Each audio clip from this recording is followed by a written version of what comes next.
Saturday night was far from the first time a man claiming to be the real world champion competed in the ring in Greenville, South Carolina, but it was the first time CM Punk did so. The best in the world defended his version of the title against Ricky Starks in the main event, and yeah, the bout headline and the broadcast featured 2 other title matches as well as the latest bout for new claims. Let's get things off with a tag team title match, FTR versus Cage and Big Bill.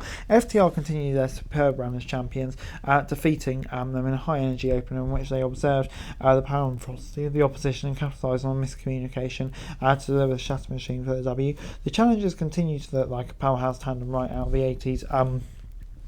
While FTR were less Midnight Express and more rockers as they exploded back into the match, great babyface fire and had the crowd eating out the palms of their hands.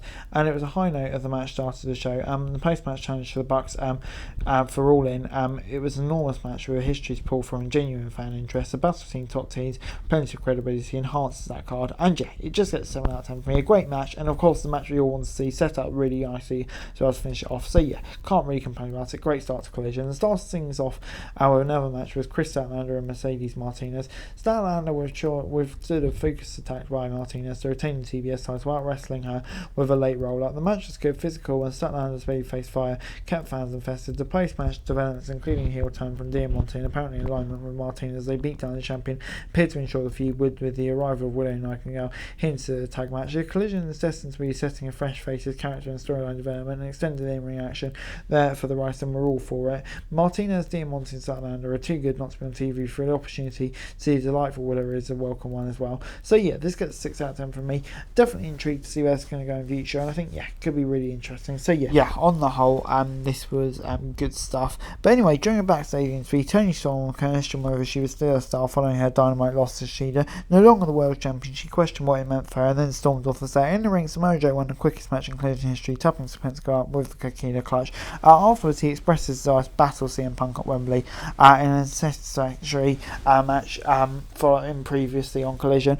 And yeah, I mean, this was great.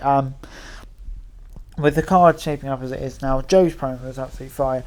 It really is starting to take shape, and yeah, I'm definitely getting more and more hyped for the show as it progresses. Great promo by Joe, and obviously it's going to be accepted, and yeah, like I say, can't wait for it. But it was then time for the House of Black, who had another successful trios title defense as they defeated Lee Johnson, Action Andretti and Darius Martin. The match was every bit as energetic as one would assume, given the talent, particularly at the finish. The champions cut off one last attempt at a comeback to retain the gold and set up a showdown with CM Punk and FTR on next week's show, as announced by Rick Bonnie on commentary after the match. Another impressive showing from the House of Black. Finally built momentum. This perfectly set the stage for what will be a dream match between two of the most prominent and powered trios on AEW next week's show. So yeah, let's get 7 out of 10 from me. Yeah, really good formula we've seen throughout the show.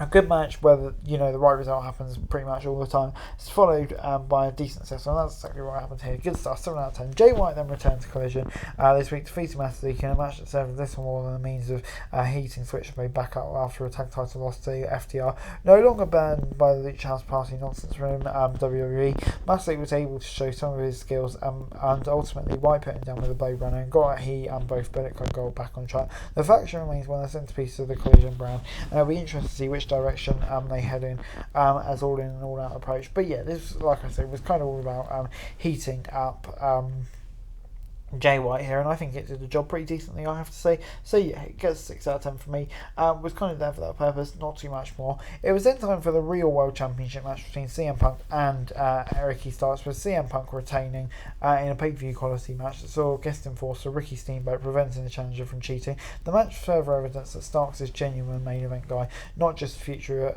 but he is the now. He has repeatedly proven an ability to hang on with the top stars across AEW, and this one was no different. The timing was very good, where he will be needed to be at every turn. The post-match sort of Steamboat earned him initial legitimate heat and turn a crowd completely in Punk's favour. First time that happened all night. The actions of Starks continue in some form or fashion. It's hardly a good thing, bad thing, sorry, especially as Tony Khan put him in a position as one of the faces of the brand.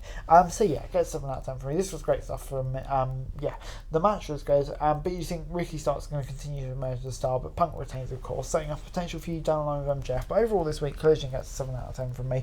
Yeah, I really enjoyed Collision this week, I do have to say. The main event was really good. I think like the storylines throughout the card as well. I think they all work really nicely. So yeah, on the whole, this was a really solid show, I have to say, and yeah, it gets a 7 out of 10 from me. But anyway, guys, that's a review. Thanks so much for watching. Like, subscribe, daily for us and subscribe to the channel. Greatly appreciated. Thanks so much for watching. Peace out.